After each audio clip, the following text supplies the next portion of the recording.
Hi friends, good morning. ಹೇಗಿದ್ದೀರಾ ಎಲ್ಲರೂ? ನೋಡ್ರಿ ಸೂರ್ಯ ಯಾವ ರೀತಿ ಉದಯಿಸ್ಯಾನಂತ. ಇನ್ನು ನಾನು ನಿಮಗೊಂದು ಮೊನ್ನೆ ವಿಡಿಯೋದ ಮುಂದಿನ ಭಾಗ ತೋರಿಸಾತೀನಿ. ಮೊನ್ನೆ ದಾಸವಾಳ ಗಿಡದ ಮೊಗ್ಗುಗಳನ್ನು ತೋರಿಸಿದ್ದೆ. ಈಗ ಅದು ಹೂ ಬಿಡಾಕತ್ತೈತಿ ನೋಡ್ರಿ, ನೋಡಾತ್ರಂತ.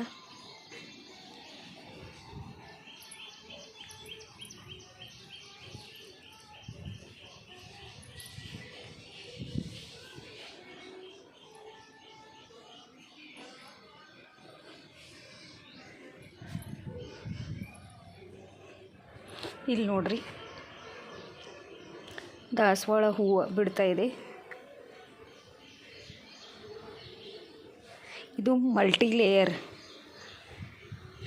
ಇರ್ತಕ್ಕಂಥ ದಾಸವಾಳ ಹೂವು.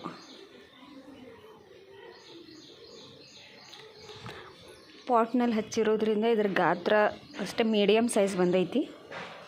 ಬಟ್ ನೆಲದಲ್ಲಿ ಹಚ್ಚಿದ್ರೆ ಇದ್ರ ಗಾತ್ರ ಇನ್ನೂ ದೊಡ್ಡದಾಗಿ ಬರ್ತೈತಿ. ಬಟ್ ಗ್ರೋತ್ ಚೆನ್ನಾಗಿದೆ ಗಿಡದ್ದು. ಇಲ್ಲಿ ನೋಡ್ರಿ ಹೂ, ಇದನ್ನು 2 ದಿವಸದಲ್ಲಿ ಇದು ಹೂ ಬಿಡ್ತದೆ. ಸೂರ್ಯದ ಹೆಂಗೆ ಆಗ್ತದೆ ಹಂಗೆ ಹೂವು ಅರಳುತ್ತಾ ಹೋಗ್ತದೆ.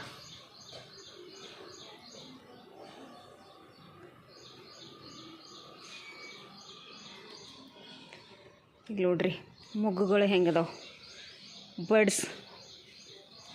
ಇದಕ್ಕಿನ್ನ ಸಾವಯವ ಗೊಬ್ಬರ ಹಾಕಬೇಕಿನ್ನ. ಈ ಹಂತದೊಳಗೆ ಗೊಬ್ಬರದ ಅವಶ್ಯಕತೆ ಇರ್ತದೆ ಗಿಡಕ್ಕೆ. ಗೊಬ್ಬರ ಹಾಕಬೇಕು.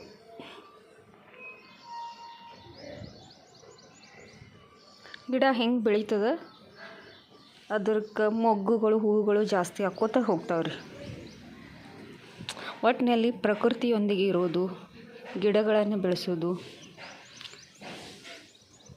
ಹಣ್ಣಿನ ಗಿಡ ಆಗಲಿ ಹೂವಿನ ಗಿಡ ಆಗಲಿ ಬೆಳೆಸೋದ್ರಲ್ಲಿ ಇರೋತಕ್ಕಂಥ ಖುಷಿ ಒಬ್ಬ ಪ್ರಕೃತಿಯನ್ನು ಪ್ರೀತಿಸೋನಿಗೆ ಮತ್ತೆ ಎದರಲ್ಲೂ ಇಲ್ಲ ಅಂತ ಅನ್ನಿಸ್ತದೆ ನನಗೆ. ಯಾಕಂದ್ರೆ ಆ ಹಚ್ಚು ಹಸಿರು ಎಲೆಗಳು, ಅವು ಕೊಡ್ತಕ್ಕಂಥ ಹೂವು ಹಣ್ಣು ಮನಸ್ಸಿಗೆ ಆಹ್ಲಾದಕರ ನೀಡ್ತೈತಿ. ನಮ್ಮನ್ನು ಪಾಸಿಟಿವ್ ಆಗಿ ಒಯ್ತೈತಿ ಒಂದು ಗಿಡ. ಅದಕ್ಕಾಗಿ ನಾನು ಹೇಳೋದು, ಎಲ್ಲರೂ ಕೂಡ ಈ ಹವ್ಯಾಸವನ್ನು ಬೆಳೆಸ್ಕೊರಿ. ಗಿಡ ಬೆಳೆಸೋದು, ಹಣ್ಣಿನ ಗಿಡ ಬೆಳೆಸೋದು ನಮ್ಮ ಒಂದು ಸಣ್ಣ ಕಾಣಿಕೆ ಪ್ರಕೃತಿಗೆ ನೀಡೋದು. ನಮಗನ್ನೋಕ್ಕಿಂತ ನಮ್ಮ ಬೆನಿಫಿಟಿಗೋಸ್ಕರನೇ ಅದು. Okay, thank you.